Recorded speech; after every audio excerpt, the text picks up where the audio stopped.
ये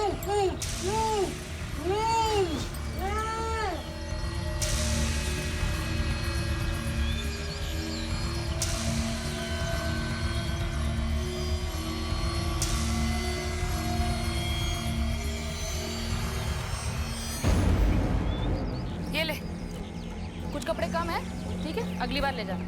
मेम साहब जरा इसको रखवा दो ना। बर्तन ले लो। क्या है अजी, दिन भर चे चे चे चे।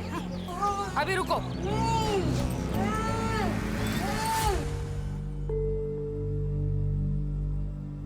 दीदी ये लो। अरे राजू कहाँ रह गया था? भूल गया था आजी को घुमाने लेके जाना। अरे नहीं भूले नहीं थे। अरे दादी चलो, अरे पता है थोड़ी देरी हो गई आज। चलो आज हम आपको दुर्गा जी के मंदिर लेके जाएंगे। आई? हाँ शुभ उठा तो नहीं ना? नहीं, अभी तक तो नहीं उठा।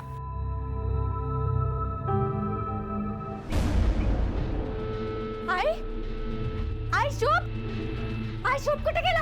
अरे वहीं होगा, देखना पालने में। आई पाले में नहीं है शुभ। शुभ कहाँ है? राजू आया था ना, वो राजू तो नहीं लेकर गया ना उसे? राजू तो अभी आजी को लेकर गया घुमाने के लिए। तू रुक एक मिनट। शुभ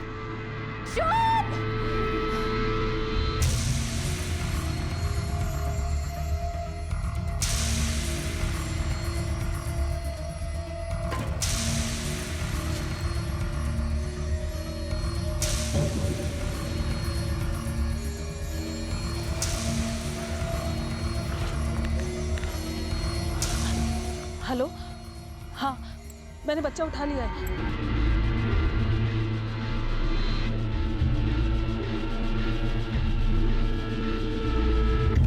अरे भंवर, 2 प्लाई टेम्पो खड़ा है, पांडे जी का डाल दे उसमें। ए छोटू, वो पांडे जी का टेम्पो आया, उसमें 2 प्लाई डाल दे। अरे राम। हाँ बेटा बोलो। बाबा शुभ कुठे मिळत नाही। क्या? आप जल्दी से आ जाइए बाबा। हाँ मैं आ रहा हूँ बेटा। क्या हुआ? घर चलो जल्दी। आई शुभ। मिल जाएगा।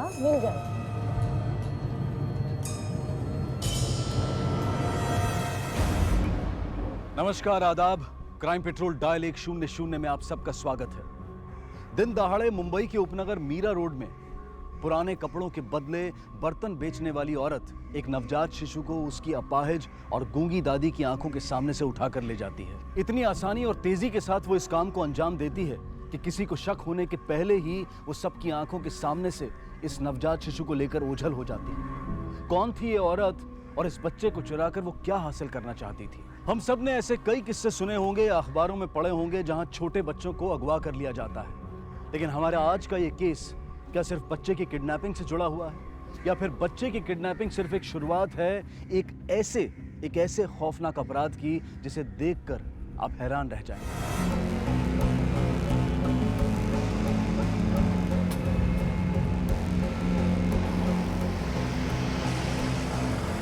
गणेश, मेरा ये सामान शीला मैडम क्या पहुंचा देगा? मैं बाद में जाके ले लूंगी। अरे रोज सामान ही भिजवाती रहेगी, अभी तू भी तो चल मेरे साथ। चलूंगी ना, अभी नहीं। क्या बात है, तू घबराई हुई क्यों है? नहीं तो ठीक तो है। हाँ सब ठीक है। और तू अपना ध्यान मेरे पर से हटा और काम पर लगा, और जरा ये सामान उतरवा ना। ला दे।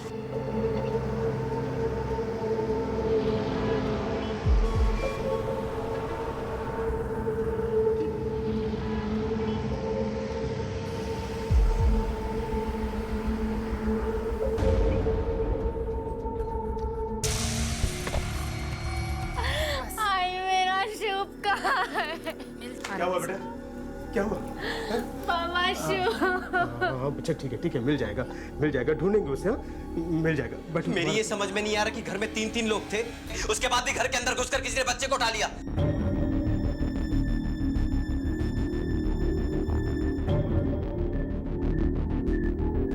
भांग पिए थे क्या सब लोग? पर साहब हम तो घर पर ही नहीं थे। घर में कोई आया था क्या? पड़ोसी या कोई और? नहीं, लेकिन हाँ एक बर्तन वाली आई थी। मैं उसे पुराने कपड़े देने के लिए अंदर गई, तब था शुभ पालने में, लेकिन जब बाहर आई तो मैंने ध्यान नहीं दिया। ऐसी राह चलती किसी भी औरत के सामने बच्चे को अकेला कैसे छोड़ सकती है? अगर वही बच्चों को उठाकर लेके गई है तो ऐसे लोगों को ढूंढना बहुत मुश्किल है।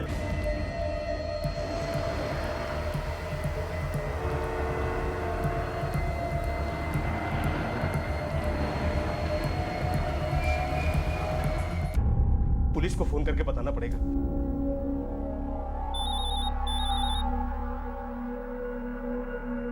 हेलो,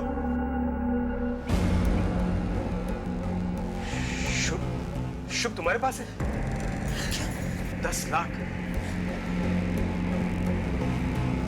जो चाहिए तुम्हें मिल जाएगा। मेरे नाती को कुछ नहीं होना चाहिए। हेलो हेलो हेलो, क्या हुआ बाबा? बाबा शुभ का है। मेरे शुभ को ला दो बाबा। बाबा मेरे शुभ को ला दो बाबा। कुछ नहीं होगा बच्चा, लेके आ जाओ उसको।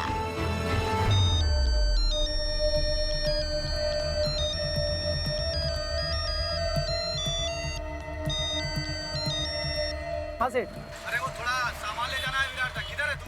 इधर एरिया में हूँ साहब, बस अभी 5 मिनट में पहुँच जाऊँगा। हाँ सर, 10 लाख रुपए मांगे उन्होंने और मेरे पति पैसे देने के लिए तैयार भी हो गए हैं। पुलिस को फोन लगाया आपने? मना किया था ना उन्होंने, फिर क्यों किया आपने फोन?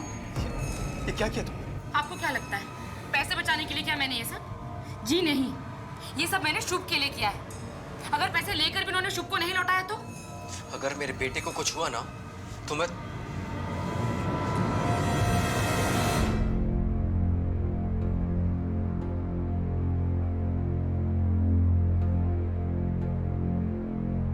चलो आया।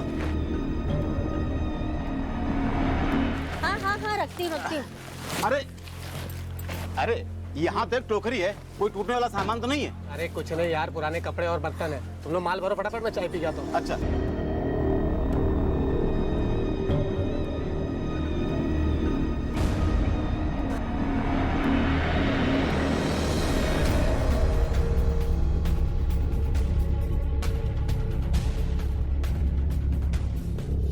शामवाल दे। इंस्पेक्टर साहब, मैं आपके सामने हाथ जोड़ती हूँ, आप प्लीज यहाँ से चले जाइए। हमें आपकी मदद की जरूरत नहीं है। आपकी मदद लेकर हम अपने बच्चे की जान खतरे में नहीं डाल सकते। साहब आप यहाँ से चले जाइए प्लीज। देखिए, हम पे भरोसा रखिए। हमसे मदद लेकर आप अपने बच्चे की जान को खतरे में नहीं डाल रही, बल्कि उसकी मदद कर रही हैं। अब टाइम खराब करे बिना ये बताइए कि आप लोगों को किसी पे शक है? जी हाँ, पुराने कपड़े लेकर एक बर्तन बेचने वाली आई थी। मुझे उस पर पूरा शक है। हो ना हो उसी ने हमारे शुभ को उठाया है। उसने ना लंबा घूंघट भी किया हुआ था। इतना लंबा घूंघट भी निकाला हुआ है तो मैं उसका चेहरा नहीं देख पाई। आपने भी उसे नहीं देखा? नहीं, मैं तो नहाने गई थी। आजी और आई बाहर थे। मेरी आई, हो सकता है शायद इन्होंने उस औरत को बच्चे को ले आते हुए देखा, लेकिन ये चल फिर नहीं। श्याम जी, इस तरह इनके सामने उस औरत का बच्चा उठा के ले जाना इस बात की तरफ इशारा करता है कि वो जानती थी कि ये चिल्ला भी नहीं पाएंगी। मतलब जिसने भी ये किडनैपिंग की है वो आपके परिवार के बारे में अच्छी तरह से जानता है। लेकिन हमारा तो किसी के साथ भी कोई छोटा मोटा झगड़ा भी नहीं है, फिर क्यों करेगा कोई ऐसा? उसने फिरौती के लिए कॉल किया है, तो ये किडनैपिंग उसने पैसों के लिए की है, दुश्मनी के लिए नहीं। खैर, जिस नंबर से आप लोगों के पास फिरौती के लिए कॉल आया था, हम उसके बारे में पता लगाने की कोशिश कर रहे हैं। लेकिन इस दौरान अगर दोबारा आपके पास कॉल आता है तो हमें तुरंत बताइए। तांबे, हाँ सर। वायरलेस पे इन्फॉर्म करो कि अभी शांतिनगर मीरा रोड से 3 महीने के एक बच्चे को किडनैप किया गया है। आस पड़ोस के लोगों से पूछताछ करो।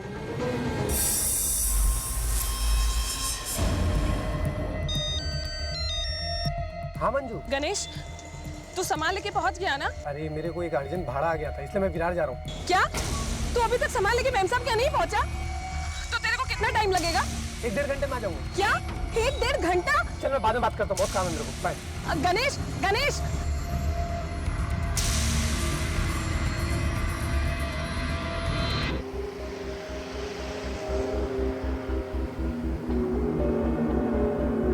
आपने आसपास में किसी बर्तन बेचने वाली औरत को देखा था? वो बघितलं होतं साहेब, लेकिन चेहरे पे घूंघट था ना।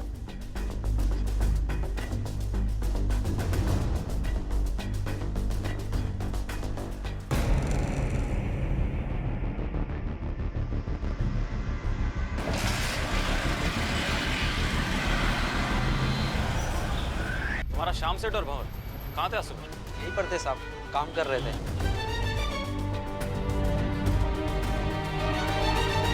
कुछ बताना चाहते हो?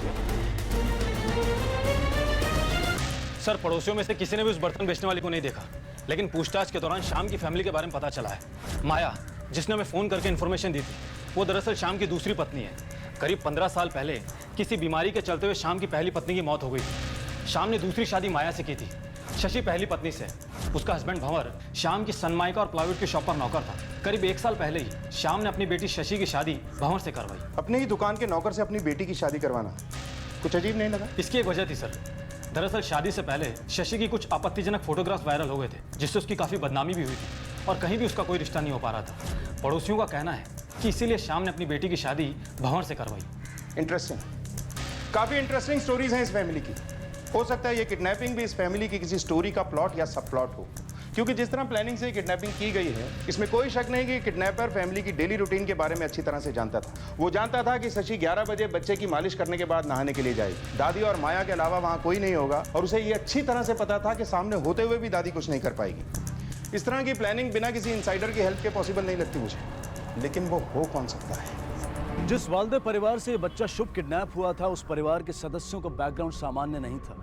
कुछ रिश्ते मजबूरी में जुड़े थे और कुछ बड़ी असामान्य परिस्थितियों में जुड़े या जोड़े गए थे। तो क्या वर्तमान में घटी इस घटना का संबंध इस परिवार या इस परिवार के किसी सदस्य के अतीत से था, या कोई दुश्मन था जो इस परिवार से किसी तरह का कोई बदला ले रहा था, या कोई दोस्त था जो अब दुश्मन बन चुका था, या फिर कोई ऐसा जिसका इस परिवार से कोई रिश्ता नहीं था?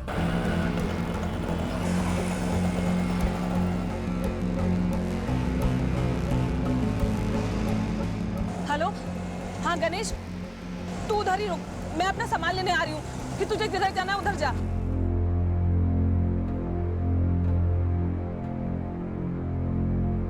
मुझे पता था आप यहीं हो। ये क्या कर रहे हैं? पुलिस ढूंढ रही है ना शुभ को, तो क्या जरूरत है अपना सब कुछ दांव पे लगाने की? तुमने शशि को कभी अपनी बेटी माना ही नहीं, लेकिन मैं बाप हूँ उसका। पर ये पैसों का लालच ठीक नहीं है। ये पैसे मैंने कमाए, तुम्हें चाहिए ना तुम्हें और दूंगा, लेकिन फिलहाल इन पैसों से शुभ की जान बच सकती है।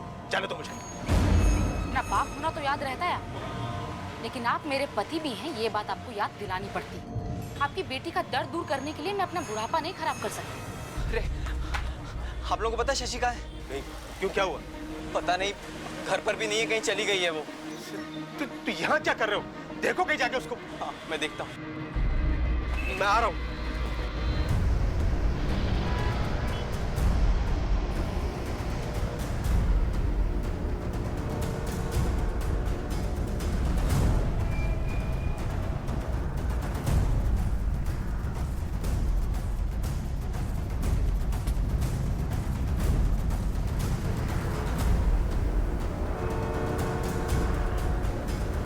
अरे गणेश, वो मेरी टोकरी किधर है? इधर, ये रही ना तेरी टोकरी।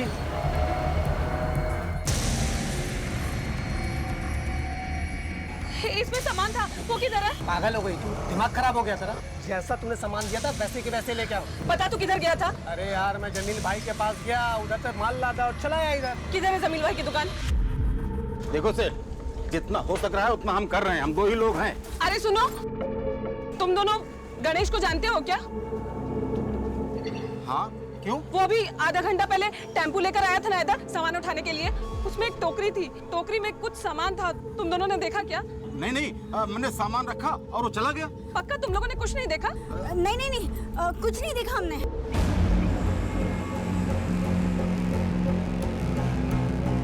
इन सवालों का जवाब मिलने में जहां अभी थोड़ा वक्त था, वहीं जिस बर्तन बेचने वाली महिला मंजू ने उस बच्चे को किडनैप किया था, वो भी उस बच्चे को खो चुकी थी। एक तरफ पुलिस मंजू की तलाश कर रही थी और दूसरी तरफ मंजू उस बच्चे को ढूंढ रही थी। क्या मंजू को वो बच्चा मिलेगा? और सबसे बड़ा सवाल ये था कि कब और कैसे पुलिस के हाथ मंजू तक और मंजू से होते हुए उसके हैंडलर तक पहुंचेंगे।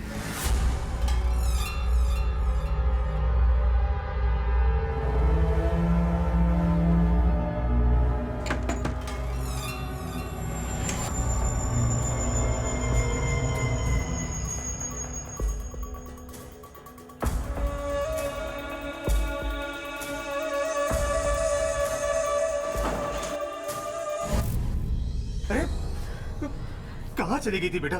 हम लोगों की तो जान निकल गई यहाँ पे। क्या हुआ? अपने बच्चे को ढूंढने गई थी बाबा। सिर्फ मेरा ही दूध पीता है, भूखा होगा वो।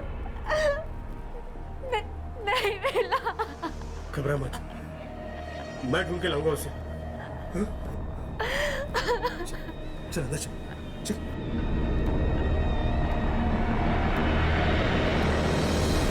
सर हमारी टीम उस बर्तन वाली औरत का पता लगाने की कोशिश कर रहे हैं, लेकिन फिलहाल कुछ पता नहीं लग पाया है। हम अगर जिस नंबर से वो रैंसम कॉल आया था वो नंबर मीरा रोड के एक शॉप में लगे पीसीओ का है। उसके ओनर से मैंने बात की है, लेकिन वो भी बता नहीं पाया कि वो कॉल किया किसने था।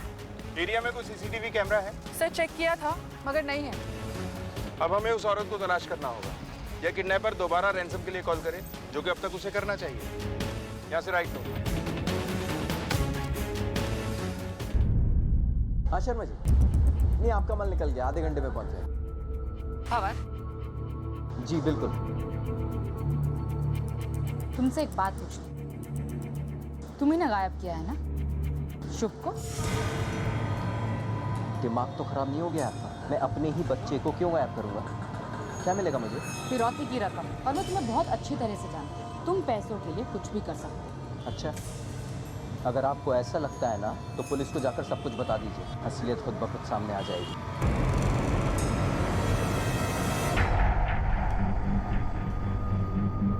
साहब से मिलना था। मैडम आपने बुलाया था? हाँ, ध्यान से देखो इन औरतों को और बताओ, कहीं इनमें से तो वो औरत नहीं थी? खोलो।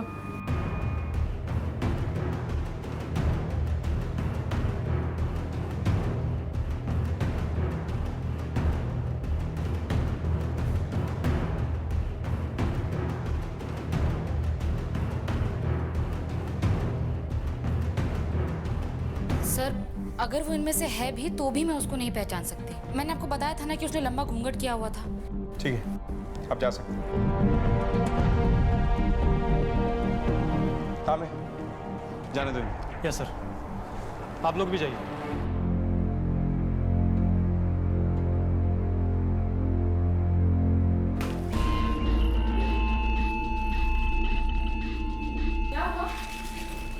क्या हुआ बाबा?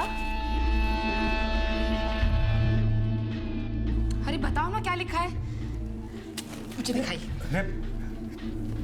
मैं पुलिस को फोन करती हूँ। हाय, उन्होंने चिट्ठी भेजी है ना। आई वो लोग मेरे शुभ को लौटा रहे हैं ना। हाँ? ऐसा कुछ नहीं करोगे समझी, और अगर ऐसा कुछ किया ना तो मेरा मरा मुंह देखोगी। तो मैंने अपनी बच्ची से वादा किया कि उसके बच्ची को वापस लेकर आऊंगा। मैं लेने जा रहा हूँ उसे, 10 लाख रुपए देना है ना, दे के आऊंगा उसे। क्या हुआ? कुछ नहीं, ये बच्चे को लेने जा रहा हूँ। अब मैं भी चलता हूँ। नहीं, उन्होंने मुझे अकेले बुलाया। मैं संभाल लूंगा उसे। लेकिन कुछ अजीब नहीं लगता तांबे? इतना वक्त गुजर चुका है लेकिन शाम या उसके परिवार में से किसी को भी रैंसम के लिए दोबारा कॉल नहीं आया, जबकि अब तक आ जाना चाहिए था। अजीब बात तो है सर। कुछ गड़बड़ जरूर है। कैसी गड़बड़ सर?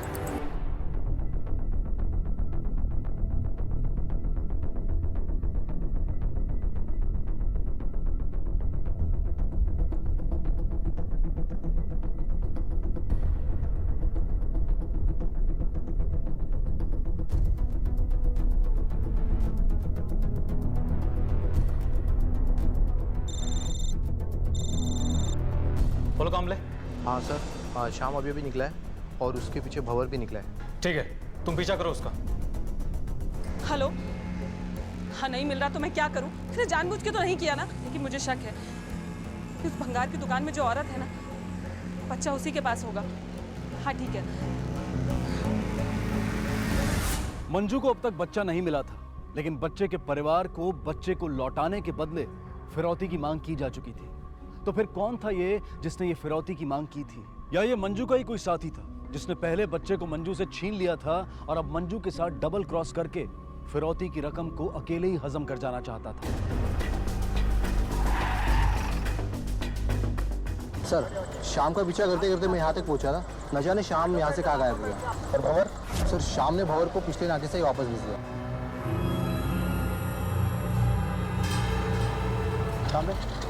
दोनों तरफ आबादी बहुत ज्यादा है, हो सकता है इस तरफ सुनसान रास्ते पे गया हो। चलो। Yes sir.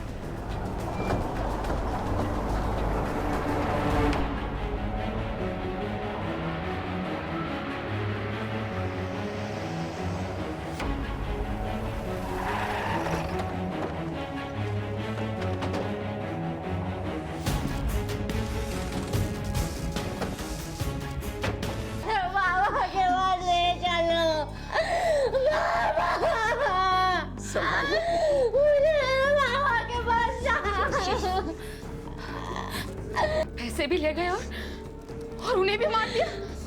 मुझे माननी नहीं चाहिए थी उनकी बात, पीछे जाना चाहिए था उनके। तो शुभ कहाँ है? इंस्पेक्टर साहब, मेरा बच्चा कहाँ है? देखिए, अगर आपके पिताजी का मर्डर और वो किडनैपर दोनों एक ही इंसान है, पर पूरे परिवार को झकझोर कर रख दिया था। ना तो अब तक बच्चे का कुछ पता चला था और ना ही शाम का। सवाल थे कि खत्म होने का नाम नहीं ले रहे थे और जवाबों का दूर दूर तक पता नहीं था। पहले ये केस सिर्फ किडनैपिंग का था, अब मर्डर का भी है। एक ही फैमिली में बारी बारी से 2 क्राइम, ये महज एक इत्तेफाक नहीं हो सकता। सर, हो सकता है कि बच्चे किडनैपिंग सिर्फ एक दिखावा हो, मुजरिम का मकसद सिर्फ शाम को मारने का हो। तांबे, अगर ऐसा होता तो ऐसा करने के कई और रास्ते भी थे। मतलब शाम को बहाने से कहीं बुलाया भी जा सकता था। खास बात है मोटिव। बच्चे की किडनैपिंग में मोटिव है पैसा, शाम के मर्डर में मोटिव क्या हो सकता है? ऐसा कौन है जिसे शाम की मौत से फायदा पहुंचता है? सर, इस घर में सबसे ज्यादा फायदा भंवर को मिलने वाला था। इकलौता जवाई है। शाम का जो कुछ भी था वो सब कुछ भंवर को ही मिलता। न जाने मुझे ऐसा क्यों लगता है कि इन दोनों ही मामलों का ट्रिगर कहीं और है जिसे हम ढूंढ नहीं पा रहे। कोई कहानी है जो इन दोनों ही कहानियों को आपस में जोड़ती। अभी अभी जो हमने घर में देखा, माया को अपने पति से ज्यादा पैसे की फिक्र थी और शशि को अपनी बच्ची की। और एक और खास बात जो मैंने नोटिस की, माया अपनी बेटी और दामाद को करीब देखकर कुछ परेशान सी लगी। हाँ सर, ये बात तो मैंने भी नोटिस की थी। इस पूरी फैमिली की कंप्लीट कुंडली निकालो, तभी पता चलेगा कि इसमें रहने वालों के सितारे गर्दिश में क्यों हैं। और वो नौकर राजू, वो काफी पुराना है इस घर में, उसे भी काफी कुछ पता होगा, उससे भी पूछताछ करो। Yes sir.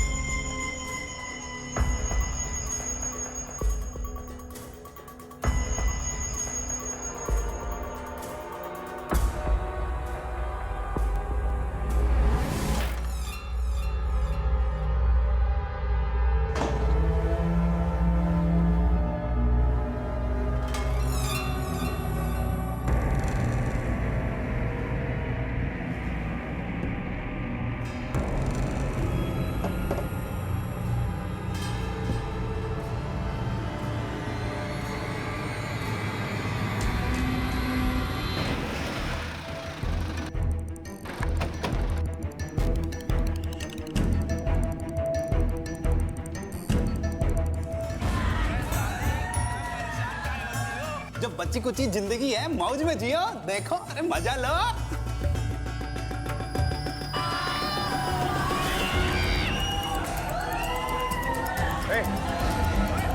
घर पे झूठ बोलता है कि माताजी का मन बहलाने जा रहा हूँ। चल, कैसे मन बहलाता है? चल, तेरा मन हम बहलाते हैं। माताजी को घर छोड़ कर आओ और बताना मत इस लड़के के बारे में। सिनेमा देखता ये कुत्ता सिनेमा देखता ही है, साथ में दादी को भी लेकर जाता है। कुछ नहीं किया साहब, हमारा विश्वास कीजिए साहब, हम कुछ नहीं किए। हम नहीं शशि के लड़के को चुराए हैं और नहीं साहब को मारे हैं साहब। इतना तो हम लोग भी जानते हैं, तू वो बता जो हम नहीं जानते हैं। इस फैमिली के बारे में जितना और जो कुछ भी जानते हैं सब बता। झूठ बोलने और छुपाने की कोशिश मत करना, वरना ऐसी सजा दूंगा जो तू सह नहीं पाएगा। बोल। सर, ये देखो, इसके फोन में क्या मिला?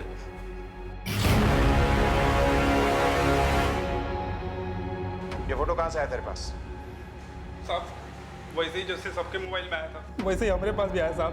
दरअसल शादी से पहले शशि की कुछ आपत्तिजनक फोटोग्राफ वायरल हो गए थे, जिससे उसकी काफी बदनामी भी हुई थी। बस एक गलती हो गई, हम इसको डिलीट नहीं किया, बाकी और कोनो गलती नहीं किया साहब। आप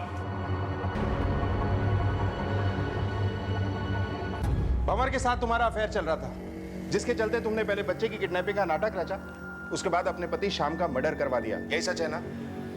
ये कैसा घिनौना इल्जाम लगा रहे हैं आप मुझ पर? अबे नाटक बंद करो और चुपचाप अपना जुर्म कबूल कर लो, इसी में तुम्हारी भलाई है। राजू ने हमें सब कुछ बता दिया है। हाँ, ये सच है कि मेरा और भंवर का अफेयर था, लेकिन शशि के प्रेग्नेंट होने के बाद भंवर ने मुझसे दूरी बना ली थी। पहले मुझे लगता था कि वो खुद ब खुद मेरे पास आ जाएगा, लेकिन भंवर बिल्कुल बदल चुका था। माया के साथ वो रिश्ता रखना मेरी सबसे बड़ी गलती थी सर, और शशि से शादी के बाद मुझे अपनी उस गलती का एहसास हो चुका था। और जब वो माँ बनी तब तक मैं फैसला कर चुका था कि अपनी इस गलती को और नहीं बढ़ाऊंगा, इसलिए मैंने माया से दूरी बना ली। राजू के मोबाइल से हमें ये फोटो मिली है। ये जो लड़का है शशि के साथ फोटो में, जानते हो उसे? शर्ट उतार। जी? अरे तेरे कान खराब है क्या? शर्ट उतार। पर शर्ट उतारो।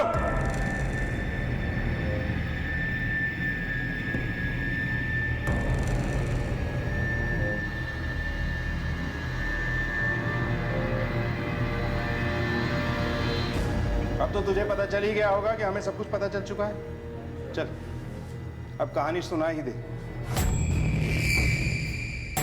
इन फोटोओं के बाहर आने के बाद कोई लड़का इसका हाथ थामना तो दूर, इसकी शक्ल भी नहीं देखेगा। और फिर मैं हीरो की तरह आगे बढ़कर इसकी मांग भर दूंगा और बन जाऊंगा श्याम सेठ का घर जमाई। और उसके बाद हमें मिलने से इसका बाप भी नहीं रोक सकता। वो जो कहती मैं वैसा करता, और ये गलती भी मैंने उसके ही कहने पर की थी। लेकिन इसका बहुत बड़ा बोझ था मेरे सीने पर, जो आज मैंने उतार दिया, शशि को सब कुछ सच बताकर।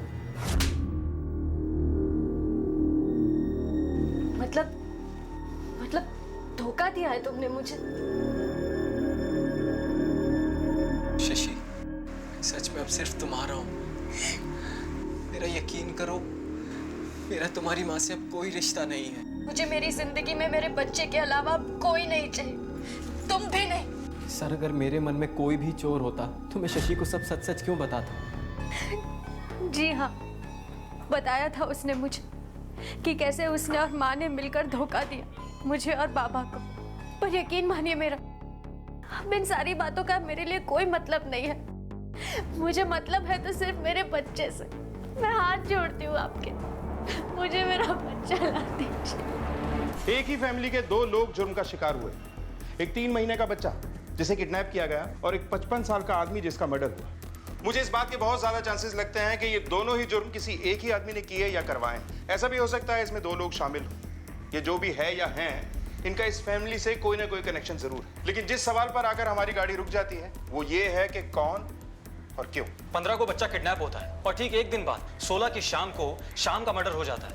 और इस पूरी घटना के दौरान हमारी नजर इस फैमिली पर थी। यानी ये तो तय है कि इस पूरे मामले में फैमिली में से अगर कोई बंदा इन्वॉल्व है तो उसने ये सब किया नहीं होगा, बल्कि किसी से करवाया है। सर, मुझे तो इस भंवर पर शक है, लेकिन पूरी फैमिली के कॉल रिकॉर्ड्स चेक करने पर भी इसके कॉल रिकॉर्ड्स में से कुछ नहीं मिला हमें।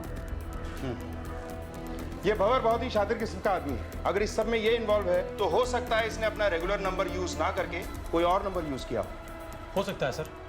और हाँ सर, शशि और माया के कॉल रिकॉर्ड्स में एक माधव नाम के आदमी का नंबर सामने आया है। दोनों की बहुत ही बातें हुआ करती थी, लेकिन अब उस नंबर पर कोई भी कॉल रिसीव नहीं कर रहा। मैंने एड्रेस निकालने के लिए बोल दिया। एक बार एड्रेस आ जाए साहब, मेरा पति के खिलाफ रपट लिखवा नहीं साहब, उसने मेरे बच्चे को बेच दिया साहब। एक मिनट।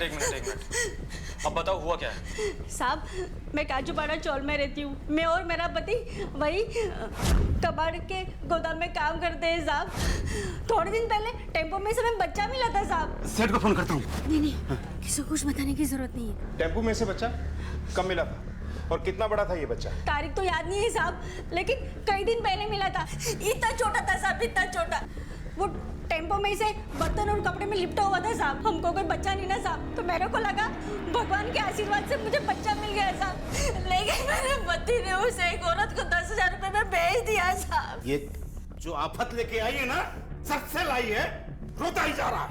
मेरा बच्चा ला दो साहब। पुराने कपड़े और बर्तन, तांबे, हो ना हो ये बच्चा शशि का ही हो सकता है। इस मजदूर महिला के अचानक यूं सामने आ जाने से पुलिस को एक ठोस क्लू मिल गया था, जिसके सहारे वो उस बच्चे की पहली किडनैपर मंजू तक पहुंच सकती थी। लेकिन अगर इस औरत की कहानी सच्ची थी और जिस बच्चे की वो बात कर रही थी वो शशि का बच्चा था, तो इसका मतलब ये था कि मंजू से होते हुए इस मजदूर औरत और इसके पति तक पहुंचा वो बच्चा अब किसी तीसरे के पास पहुंच चुका था। यानी कि वो बच्चा पुलिस की पहुंच से अब कुछ कदम और आगे पहुंच चुका था। लेकिन सिर्फ ये मजदूर महिला वो नया चेहरा नहीं थी जिसकी इस कहानी में एंट्री हुई थी। कोई और भी था जो उतना जाना पहचाना नहीं था, लेकिन आगे चलकर इस कहानी के एक अहम किरदार के रूप में सामने आने वाला था। बोल,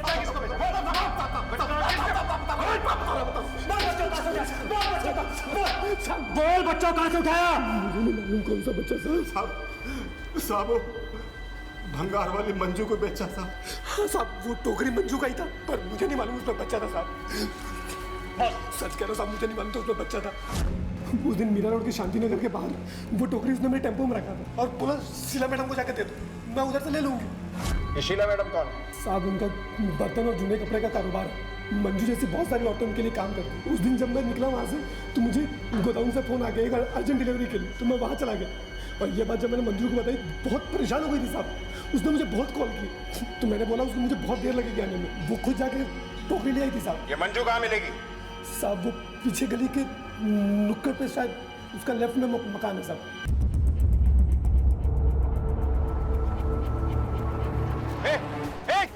अंदर चेक करो। सर रुक। चल चल। ये वही बच्चा ना जिसे तुमने शांति पार्क से उठाया था? जी सर। चल। चल छोड़ो।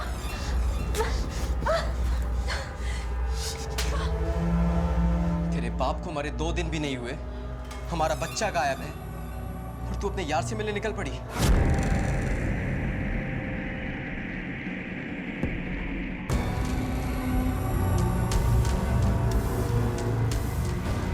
कौन था वो? यार नहीं था वो, मेरा भाई था। भाई? हाँ, मेरी सौतेली माँ का बेटा माधव। शशि तुम 5 मिनट रुको, मैं अभी आई।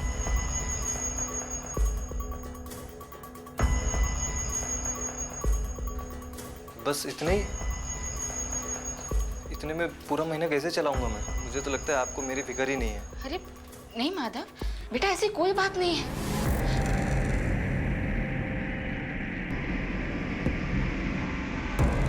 शशि, माँ से कभी मुझे अपनापन नहीं मिला, लेकिन माधव, उसने मुझे कभी भाई की कमी महसूस नहीं होने दी और उसकी परेशानी मैं नहीं देख पाई। और माधव, मेरे पास इतने पैसे नहीं हैं। तुम्हारा अपना कोई काम करना भी तो जरूरी है। माँ के पैसों से जिंदगी तो नहीं चल सकती ना माधव। ठीक है, अब मेरे पास एक ही रास्ता बचा है, या तो मैं कोई बैंक लूट लूं या मैं कहीं चोरी कर लूं। अब तू ही बता मैं क्या करूं? तब शशि ने मुझसे वो बात कही जिसके बारे में मैं सोच भी नहीं सकता सर। उसने मुझसे कहा कि मैं उसके बेटे का किडनैप कर लूं और उसके पापा को पैसे के लिए बोलूं। वो देने के लिए मना नहीं करेंगे सर। पहले तो मैंने मना किया, लेकिन बाद में उसकी जिद और अपनी हालत देखकर मैंने हाँ बोल दिया। फिर मंजू की मदद से तुमने उस बच्चे को किडनैप कर लिया। मैं माधव को पसंद करती थी साहब, इसीलिए उसे मना नहीं कर पाई।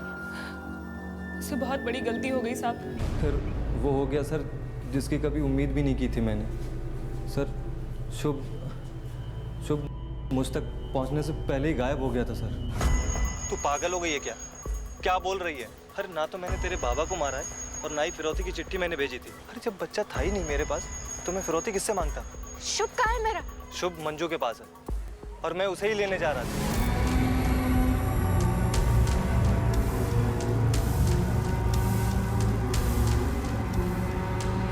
कौन था वो? मेरा शुभ। शुभ, मेरा बच्चा। हाजी, हाजी माजा शुभ। आपका भाई भी आपको बहुत याद कर रहा है। उसने सच है, शुभ की किडनैपिंग उसने मेरे ही कहने पर की थी। और आपके पिताजी का मर्डर? उसके बारे में मुझे कुछ नहीं पता है सर। सर मेरा यकीन कीजिए।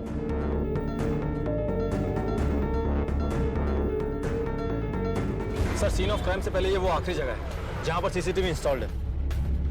तांबे, जिस दिन शाम का मर्डर हुआ था उस दिन का इस कैमरे का पूरा फुटेज ले लो और हर आने जाने पे नजर रखो। Yes sir. जब आई तब वो शाम के घर के करीब था ही नहीं। ये भी तो हो सकता है जिस तरह से इन्होंने मंजू से किडनैपिंग कराई, ये चिट्ठी भी किसी और से फुकवाई है। पॉसिबल है सर। हो सकता है इन लोगों ने ये काम खुद ना करके बल्कि किसी और से करवाया। सर सीसीटीवी फुटेज आ गई। लगाओ।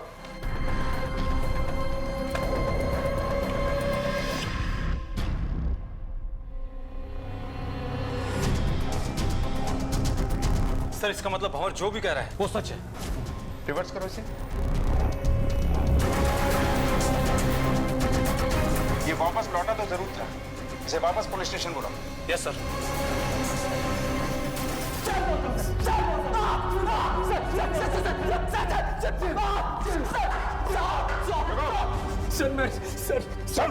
सर, तेरी सच्चाई हमारी आंखों के सामने है और उसका सबूत हमारे हाथों में। तूने जब श्यामलाल का खून किया तो उसके खून से तेरी शर्ट भीग गई थी इसलिए तूने वो शर्ट उतार कर फेंक दी और वहीं कहीं से टी शर्ट खरीद के पहन ली। इसलिए जब तू गया था तो शर्ट में था, लेकिन जब लौटा तो टी शर्ट में। लेकिन तेरी बदकिस्मती से वो सब हमारी आंखों के आ गया। दीपा, दिखाओ इसे।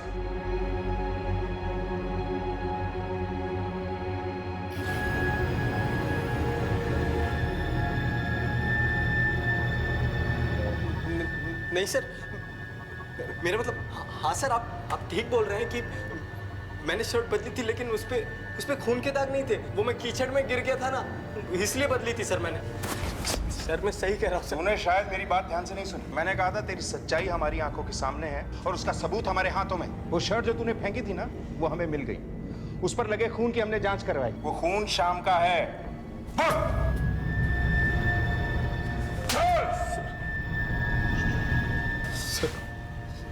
सर मुझे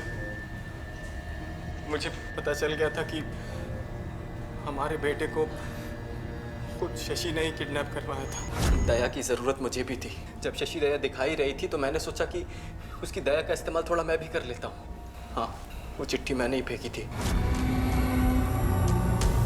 मैंने उसे बुलाया था, इसलिए मुझे पता था कि वो कहाँ जाने वाला है। मैंने उसका पीछा करना शुरू किया, लेकिन उसने मुझे आधे रास्ते में ही देख लिया और मुझे वापस भेजना चाहा, लेकिन मैं नहीं माना। उसके जाने के थोड़ी देर बाद मैंने फिर उसका पीछा करना शुरू किया।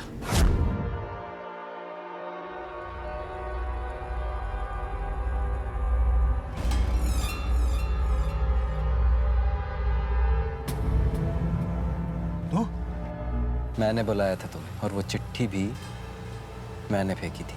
नमक हराम। जब तक वो जिंदा रहता मैं दुकान का सेठ नहीं बन सकता था, और मुझे कुछ भी करके सेठ बनना था, भंवर सेठ। जितना चालाक और समझदार तू खुद को समझता है ना, उतना है नहीं। तेरी वो शर्ट हमें नहीं मिली थी, लेकिन तेरी नीयत हमें पता चल गई थी, इसलिए हमने झूठ बोला और तू उसमें फंस गया। कुछ ऐसे इंसान होते हैं जो अपनी गलतियों से सबक लेते हैं, और कुछ ऐसे होते हैं जिनकी गलतियों से दूसरे सबक लेते हैं। दूसरे की लाश के ऊपर चढ़कर बड़ा बनने की कोशिश तुझसे पहले भी कई लोगों ने की, लेकिन वो कानून की गिरफ्त से बच नहीं पाए। अगर तूने उनकी गलतियों से सीखा होता तो आज तेरा ये अंजाम नहीं होता। मैं उम्मीद करूंगा कि कम से कम तेरी गलतियों से तो दूसरे सबक लें।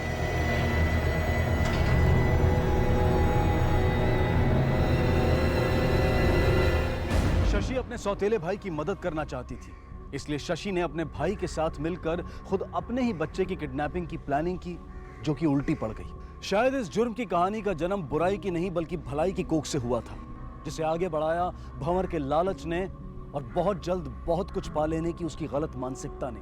लेकिन इस केस से यह भी साफ है कि गलत रास्ते पर उठाया गया कदम हमें गलत अंजाम तक ही ले जाता है, चाहे उसके पीछे का मकसद किसी की भलाई ही क्यों ना हो, जैसा कि इस केस में शशि के साथ हुआ। इस कहानी से मिलने वाली सीख हम सब तक पहुंचे और हमारे समाज में फिर से कभी इस तरह की घटना की पुनरावृत्ति ना हो, इस उम्मीद के साथ मैं अनूप सोनी आपसे विदा लेता हूं। फिर मुलाकात होगी अगले एपिसोड में एक और चौंका देने वाले केस के साथ। तब तक अपना और अपने परिवार का ख्याल रखें और देखते रहें क्राइम पेट्रोल डायल 100। सबक एक को सीख हम सब